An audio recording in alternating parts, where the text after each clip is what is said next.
Emang. Ngithuthukisa abantu. Bebabanga. Bebayithuka. Uba kanzaba qamuke. Bebalapha enyokeni kule timaku. Hawu. Lapha kodwa imathe lokulapha emgwaqweni. Yawena. Manje nabaphuma lapha bafika bathini? Bahamba bathi-ke bayabenza. Ngiyahamba mina ngiyaqhuba iyasho inhliziyo yami cha ngijika. Ngiyajika mina. Emva kwaloko ngithi mangijika ngibona munye bangakavali ibuso, mina buvalile. Ade lo ongakavali buhle ngigijima ngibheke endasi ngishiye phasi mina. Emva kwaloko ngigijime ngingene lapha emagomeni ngihambe ngiyeka ababethabetha. Ngithi mangifika ababethabetha ngifike ngimemede kube bede lo-respond-ako. Emva kwaloko ngibhace ngesihlahla bavele bendlule bayile ngakamfundisi Mkhabela. Emva kwaloko abangikhani ngibuya. Manje la ushiya lo bhaki bebagijimisa.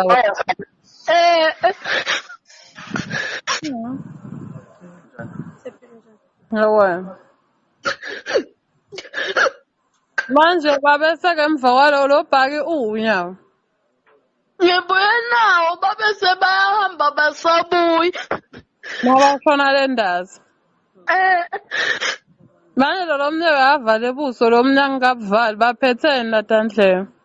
Kunye bekaphethe isibhamu lebenza avale ebuso lo mnye longakavali buso bangakasiphathi isibhamu. Baphethe umukhwa. Emva kwaloko wacishe wangishaya ngawo la mkhoneni waka-left. Ugijima wena. Ngamvika mina. Yona nakwazi. Angade sisi angade. Manje emva kwalokhu bese uyakhona kubuyela ekhaya kwadibani nabo. Ekman. Yabo.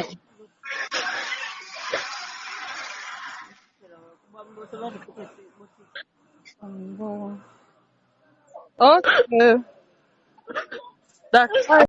Hello Mzansi, welcome to Mgoso Mzansi. If today is your first time visiting this channel, please do the right thing and click the subscribe button, and also don't forget to smash the like button. There's a viral clip yemvana lobikela makwakhe kokuthi baqishe abamfumba, and uyamxoxela nje ukuthi what really happened. Like the child was shaking, scared, like you could hear from her voice ukuthi uthukile umntwana traumatized, she doesn't even know what to do. But lo make like akazange akhombise ama-emotions or whatsoever. Lokuqaswile abantu abaningi ngendlela esimanga ukuthi wayengathi lo make khona ala kwatiko uthi lo mfambatane lona anguma kwakhe mbamba alona noma step mom. Like she was asking ukuthi is this her real mom or she's a step mom, because ubona ngendlela aphendula ngakhona. Guys, lo make bekakhombisa ukuthi ngazuthi disappointed ukuthi umntwana kukhonile kubaleka. So people are really angered by impendulo yalo make ukuthi athi manje sikhwama sikuphi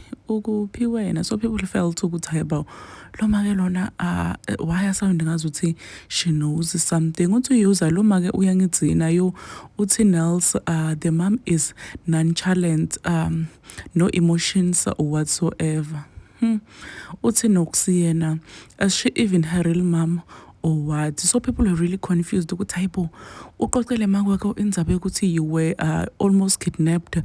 Abonakale yena kanam emotions akanandzaba actually avakale ngazuthi disappointed ngokuthi ukhonile kubaleka. So people felt ukuthi lo make she knows something and that she must be arrested, because wena ukuthi kunebantu labaningi abafathi labathengisa abantu ababo for imali.